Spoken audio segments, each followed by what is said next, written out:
जब तक तानिया यहाँ थी तब वो मेरा कितना ख्याल रखती थी, लेकिन जब से शादी करके ससुराल गई है अपनी माँ को तो जैसे भूल ही गई है वो। कितने महीने हो गए हैं उसे देखो। आज बड़ा मन कर रहा है उससे मिलने का। क्यों ना आज तानिया से मिलने मैं ही चली जाऊं, वो मुझे वहां देखकर खुश हो जाएगी। अब उसके पास तो समय ही नहीं है अपनी माँ से मिलने के लिए। बेटी के घर ऐसे खाली हाथ जाना अच्छा नहीं लगता, इसलिए मूंगफली काफी है, यही ले जाती हूँ। कौशल्या खेत से अपने घर जाती है और बेटी के घर जाने के लिए तैयार हो जाती है।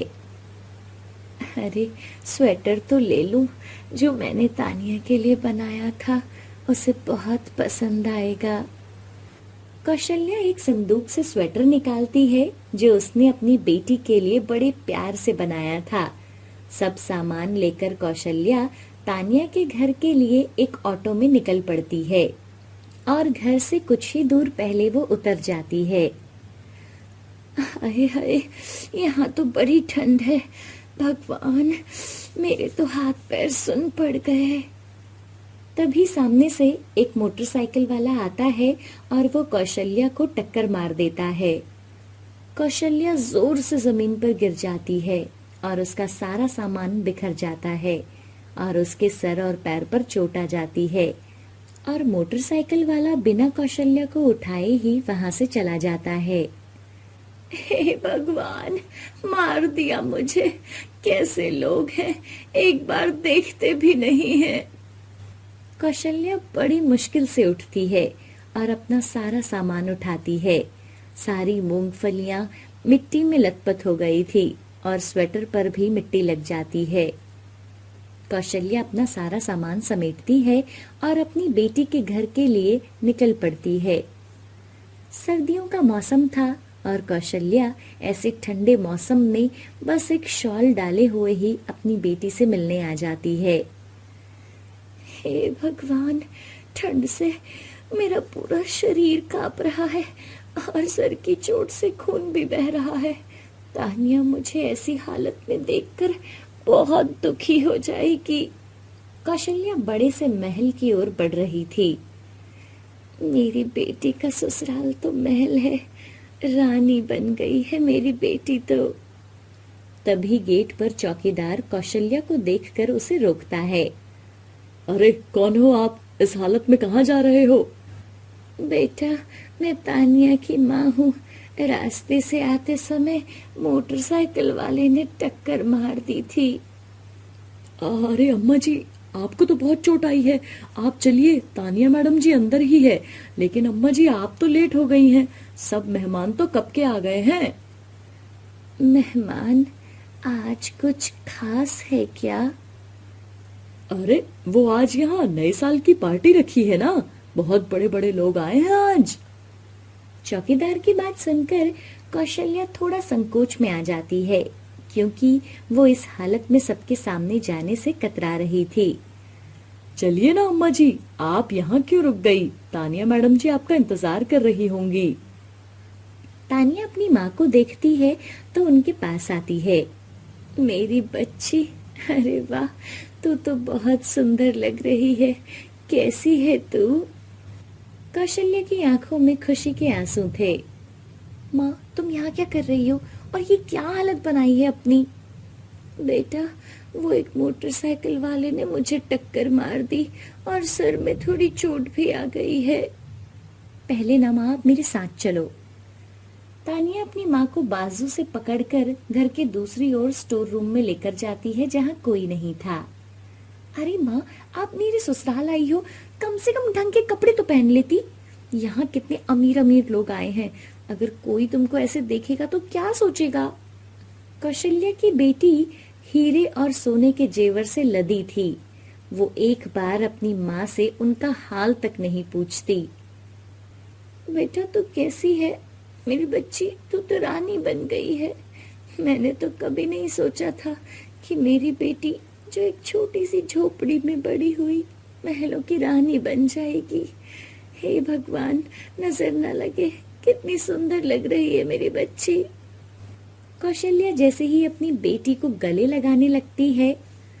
अरे माँ, दूर रहो ना, जरा अपने कपड़ों को तो देखो, इन पर मिट्टी और खून के दाग लगे हुए हैं। आप ऐसे अचानक यहाँ क्यों आई हो? कौशल्या की आंखों में आंसू आ जाते हैं। तुझे देखने का मन हो रहा था, बस इसीलिए आ गई बेटा।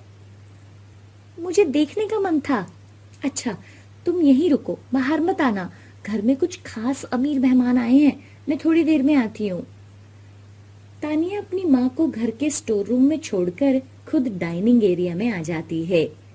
कौशल्या बेचारी को कुछ समझ नहीं आ रहा था कि उसकी बड़ी बेटी इतनी कैसे बदल सकती है।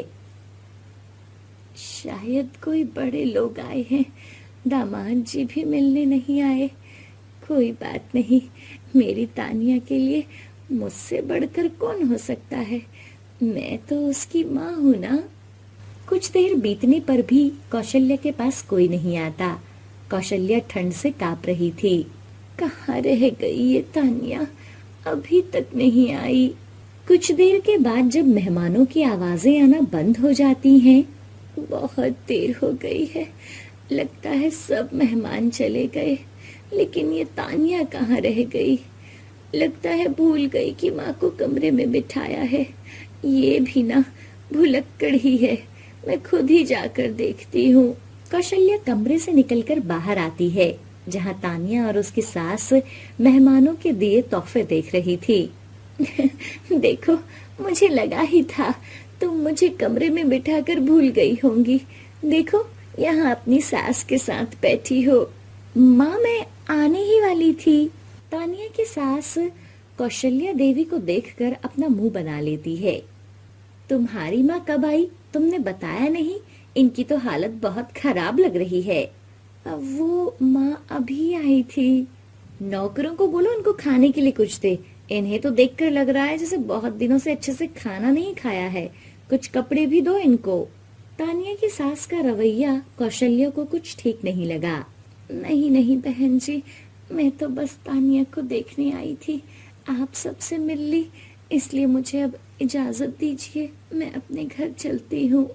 ये इनके थैले में ना कुछ फ्रूट्स डाल दो, बेचारी ठंड में इतनी दूर से आई हैं।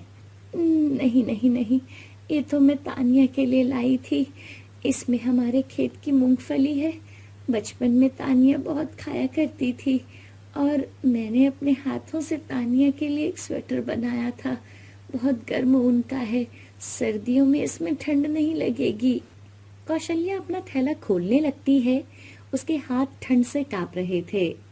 वो जैसे ही थैला खोलती है तो वो थैला उसके हाथ से छूट जाता है और सारा सामान जमीन पर गिर जाता है।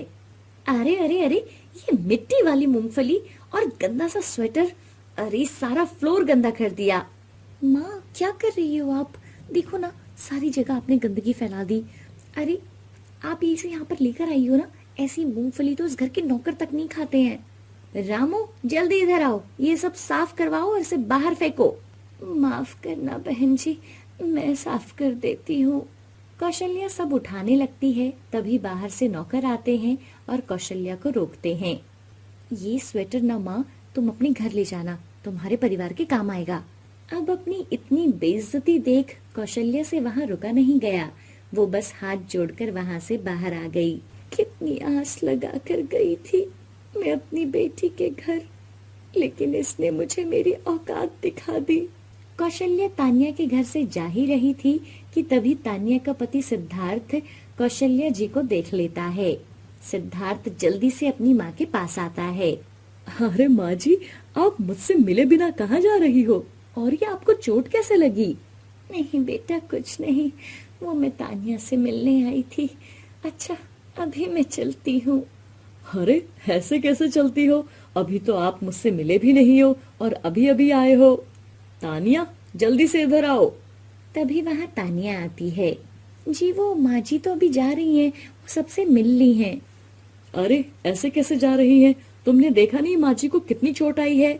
सिद्धार्थ उन्हें अपने कमरे में लेकर जाता है और डॉक्टर को बुलाता है। तानिया, रामू से बोलकर माँ जी के लिए कुछ खाना मंगवाओ।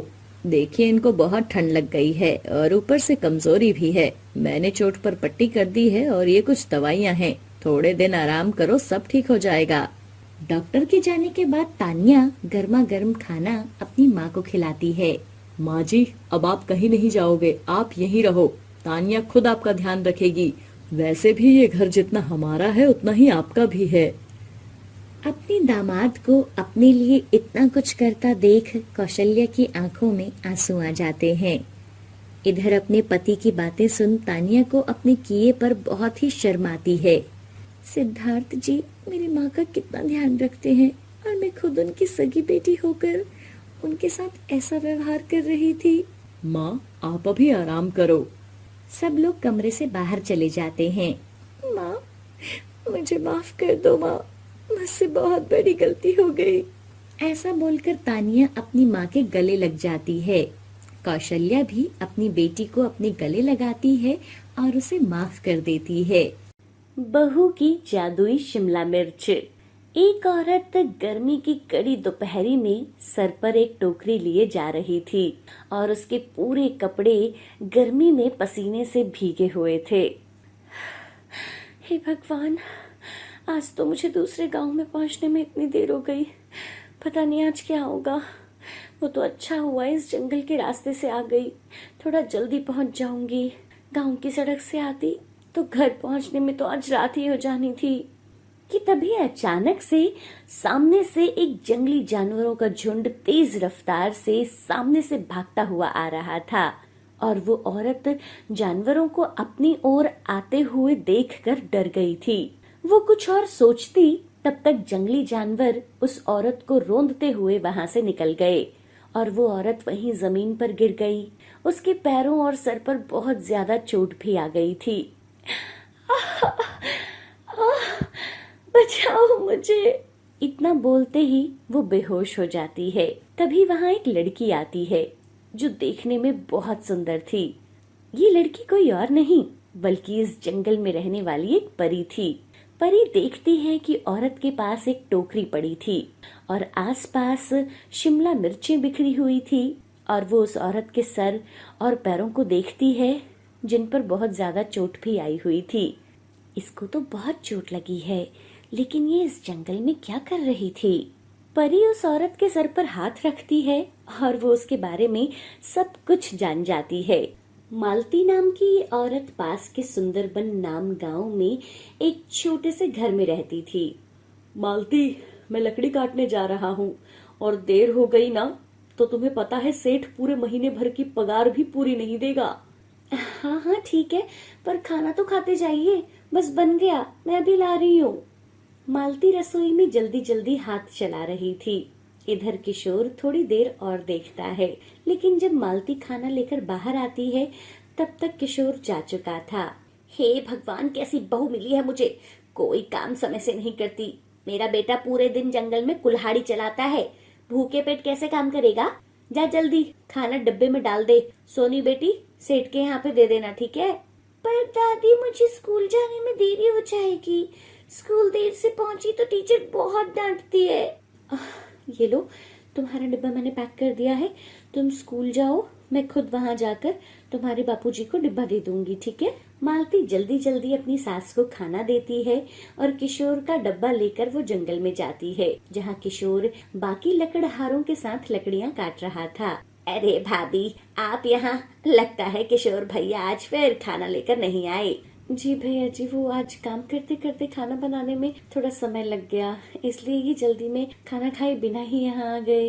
अरे भाभी जी, आप मेरे पास रख दो, मैं भैया को दे दूंगा। अब आप घर जाओ। मालती अशोक के पास खाना देकर घर आ जाती है। मालती खाना खाने लगती है तो वो देखती है कि टोकरी में एक रोटी थी और अब सब्जी भी खत्म हो गई थी। मालती अचार के साथ एक रोटी खाती है और पानी से पेट भरकर अपने खेत में काम करने चली जाती है।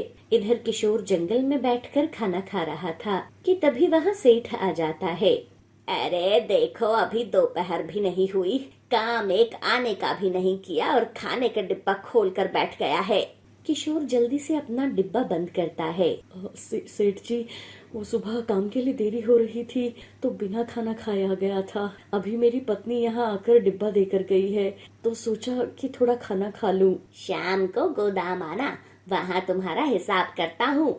दिन भर सब लकड़ियां काटते हैं और शाम को लकड़ियां लेकर सेठ के गोदाम में पहुंचते हैं। सेठ सबको उनके काम के हिसाब से पैसे देता है, लेकिन जब किशोर की बारी आती है, ये लो अपने पैसे। ये क्या सेठ जी, ये तो सिर्फ 1,000 रुपए हैं। मैंने तो 3,000 रुपए का काम किया है।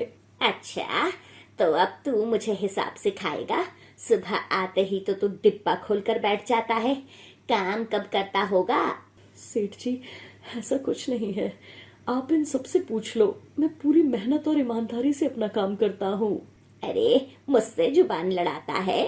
सेठ वो पैसे भी किशोर से छीन लेता है और उसे लात मारकर वहां से निकाल देता है। अरे भाग जा यहाँ से, कामचोर कहीं का। सब लोग वहां खड़े किशोर को देख रहे थे, लेकिन सेठ के सामने किसी की भी कुछ बोलने की हिम्मत नहीं थी। किशोर को सबके सामने बहुत शर्मिंदा होना पड़ता है। उसकी आंखें आंसुओं से भरी हुई थी और वो चुपचाप अपने घर की तरफ लौटता है। किशोर बहुत परेशान था। उसे कुछ समझ नहीं आ रहा था कि अब उसके घर का गुजारा कैसे चलेगा। तभी सामने से एक गाड़ी आती है और किशोर को टक्कर मार देती है। इस दुर्घटना में किशोर तो बच जाता है, लेकिन उसकी एक टांग में फ्रैक्चर हो जाता है। उनके पास इतने पैसे भी नहीं थे कि वो उसका ऑपरेशन किसी अच्छे से अस्पताल में करवा पाएं। अब किशोर पूरा दिन व्हील चेयर पर बैठा रहता। मुझे माफ कर दो मालती, इस समय मुझे अपने परिवार को संभालना चाहिए, लेकिन यहाँ खुद मैं तुम पर बोझ बन गया हूँ। ये आप कैसी बातें कर रहे हो जी? आप तो मेरी हिम्मत हो। आप चिंता मत करो, मैं सब कुछ संभाल लूंगी। अब मालती अपने खेतों में बहुत मेहनत करती। उसने अपने खेत में कुछ शिमला मिर्च के पौधे लगाए थे, जिसमें थोड़ी बहुत शिमला मिर्च आती थी। मालती उसे गांव में घूम घूम कर बेचा करती थी। उससे जो कुछ पैसे मिलते, उसी से घर की दाल रोटी हो जाती थी। एक दिन मालती तपती दोपहर में शिमला मिर्च बेचने दूसरे गांव जा रही थी। तभी जंगली जानवरों का झुंड उसे रौंद कर चला जाता है और उसकी शिमला मिर्च की टोकरी वहीं बिखर जाती है और सारी शिमला मिर्चें अब पूरी तरह खराब हो गई थी। ये मालती के जीवन में तो बहुत दुख है। वो सुंदर परी अपनी शक्ति से मालती को एकदम ठीक कर देती है और मालती को होश आ जाता है। अरे क्या हुआ मुझे? मैं ठीक हूँ। सब ठीक है, तुम्हें कुछ नहीं हुआ। मेरी टोकरी, मुझे जल्दी जाना है। मालती शांत हो जाओ। तुम कौन हो?